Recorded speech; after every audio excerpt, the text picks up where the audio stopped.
Hello guys, nandito pala tayo sa aking unit na kinuha. Construct pa rin.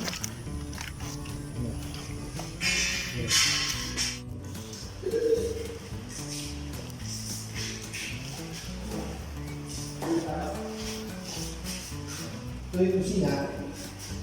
So, mapagandahin pa natin siya. Akit tayo sa Loft house.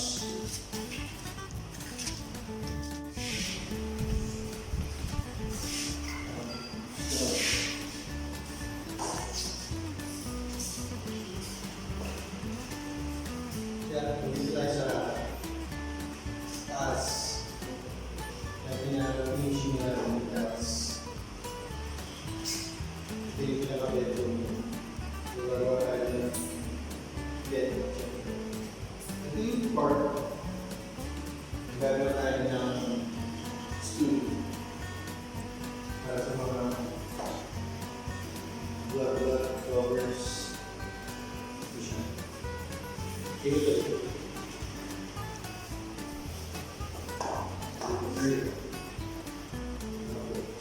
Tara, sunod mo.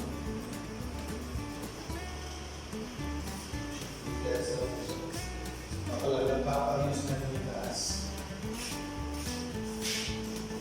Ilaw.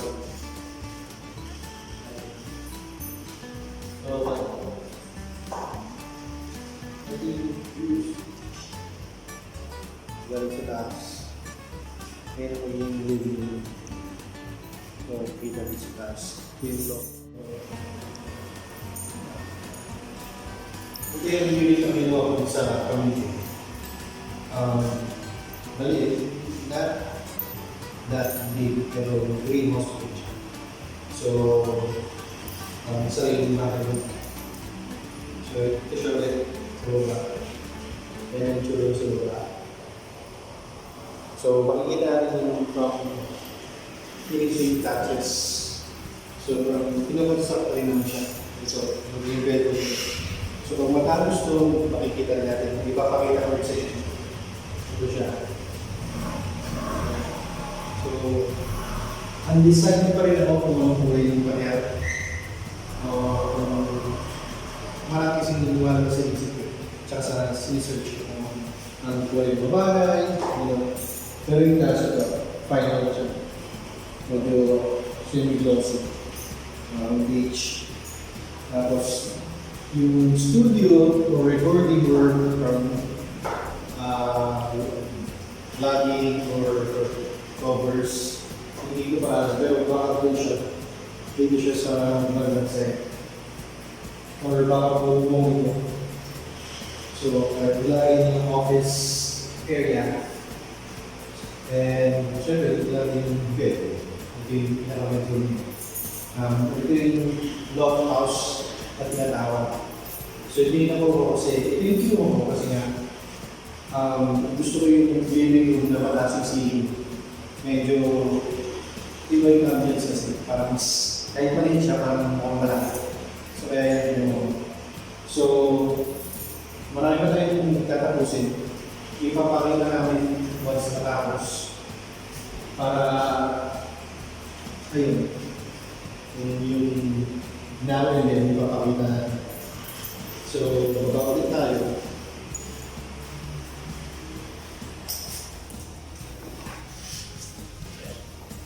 Bababa tayo.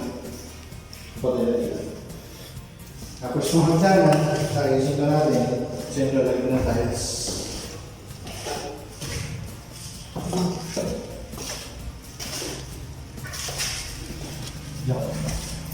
Tapos ng kitchen, may plano pa dito eh.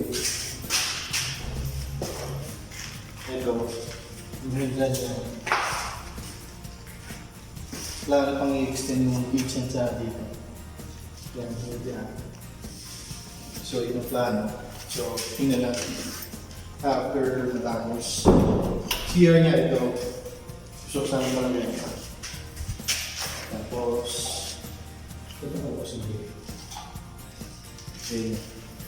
So, ito siya. And then, ito ko. Ito.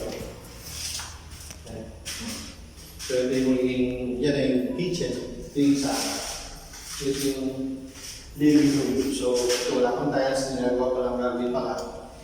Again, undecided pa rin ako kung anong kulay itong wall natin. So, pwede rin yung bigyan ng idea kung kulay ng babakay. Ang mas maganda.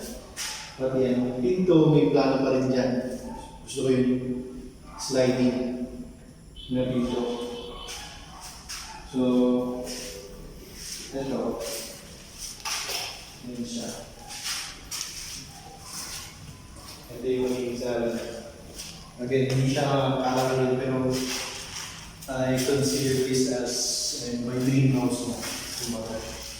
Kasi isa rin yung bahay mo na. And then, lahat ng construction, gusto mo ipagawa, pwede mo ipagawa. Sa'yo na kasi. So, ito yung itsura pag galing sa pataas. So, yun makikita mo sa taas niya. Ayan siya. So, tapos, ito, dito, naglagay mo tayo ng siyempre tayo. Hindi kaya rin ito. Ayan. So, ito siya. Dito siya. Ayan siya. Kung makikita nyo, i-swing mo. Wala pang mga nakatira. Dito sa area to. Wala pang nakatira. Actually, ako yung huling nakakuha nitong unit. Pero ako yung mukhang ako yung unang titira. Hindi ko alam ba't, siguro dahil pandemic kaya lumilipat yung iba. So yun ang magiging tura niya. So, lalagyan din na ng gate, tapos medyo siyempre may bubong. So, pasok ulit tayo. Ito. Welcome sa aking dream house. Don't forget to subscribe.